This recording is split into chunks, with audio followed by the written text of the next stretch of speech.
Raiders fans, things are getting real. I know we all want to believe the rebuild is on track, but are we actually looking at this the right way? 3 massive stories just hit my desk, and if these actually go down, the fate of our franchise in 2026 is going to be decided right now. Between trades, monster investments, and a quiet power struggle, the ground we're standing on is dangerous. Do you think the front office knows what they're doing? Go ahead and hit that like button and stay until the end, because this could change everything. Raider Nation, we need to talk. The trade talks surrounding Maxx Crosby have gone weirdly quiet. Do you feel that? That silence before the storm. NFL teams are backing off, walking on eggshells. And the reason? That knee surgery recovery.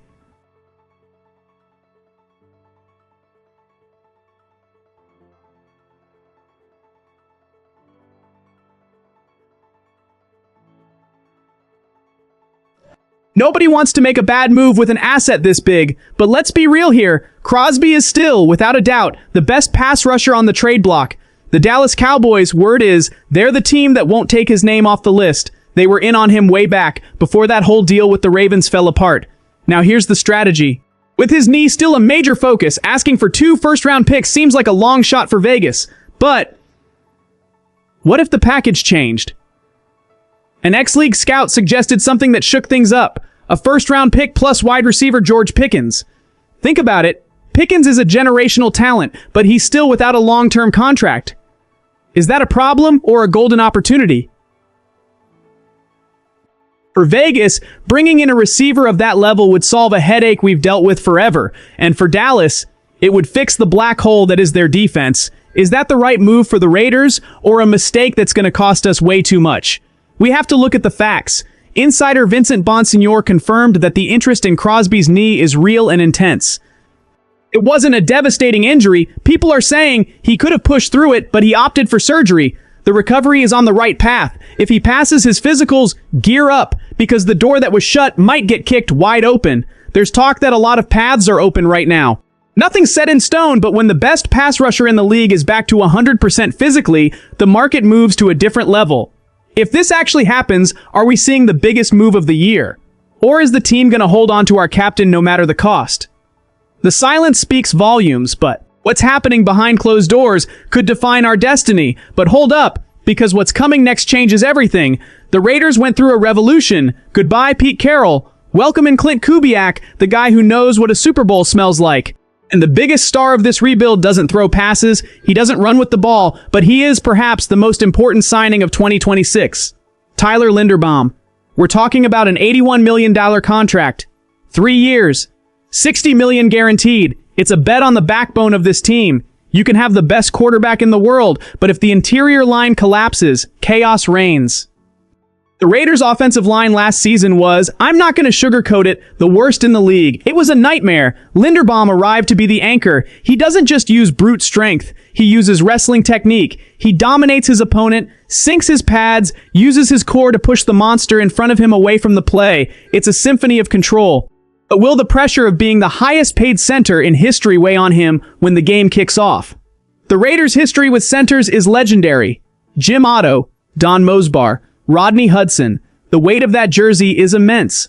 Linderbaum is stepping into a club where mediocrity just isn't accepted. He needs to perform from the snap of week 1. If running back Ashton Jeanty is going to shine between the tackles, Linderbaum has to clear the road. The advanced metrics are all over him. The 24-hour news cycle is watching. Can he elevate the level of everyone around him, or is that $81 million investment going to become a constant shadow? Is this a solid foundation or a risky build?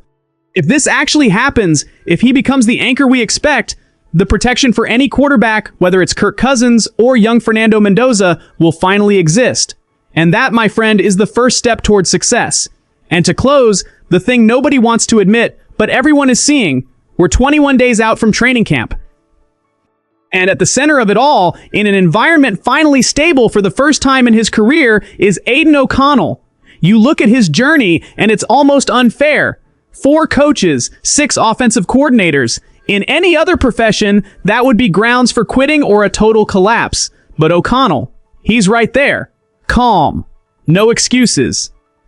While the world focused on the Fernando Mendoza pick, O'Connell was training, soaking in Klint Kubiak's system. The question that won't go away, Why didn't the Raiders move on? Why is he still on the roster with so much interest from the outside? Maybe the answer is that backbone of steel.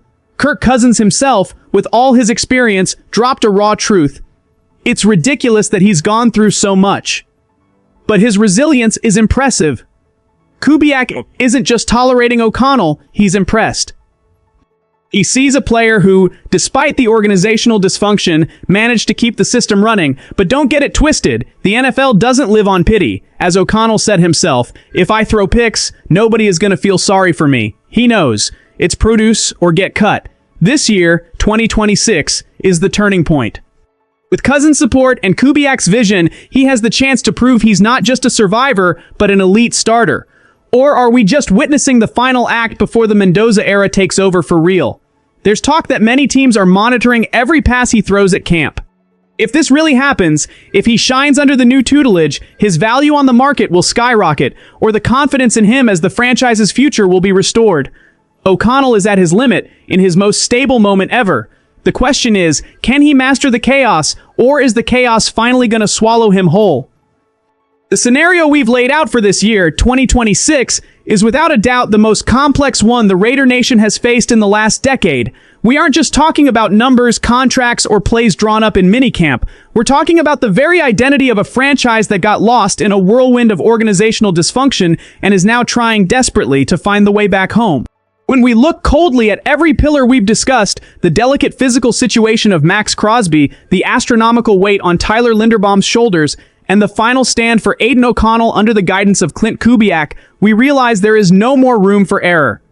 The fans' patience isn't infinite, and time, that relentless judge of the NFL, waits for no one.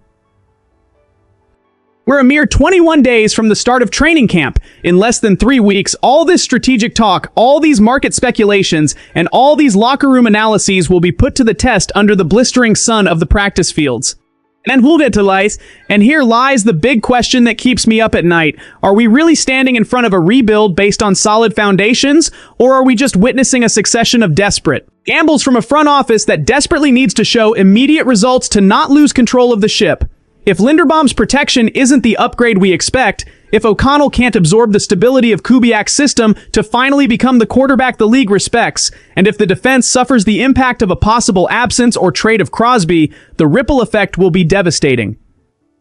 The NFL is a results-driven league, and here, the excuse of the process has an expiration date.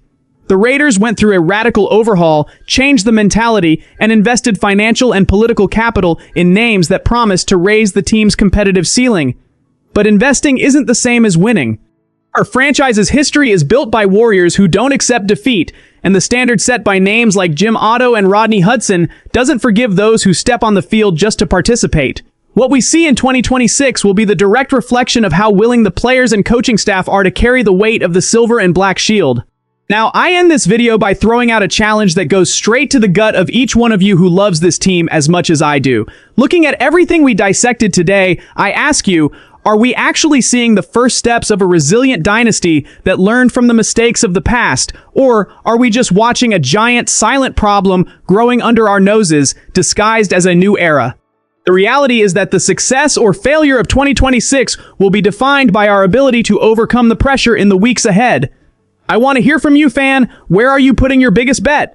Which of these three fronts is the most dangerous for our fate?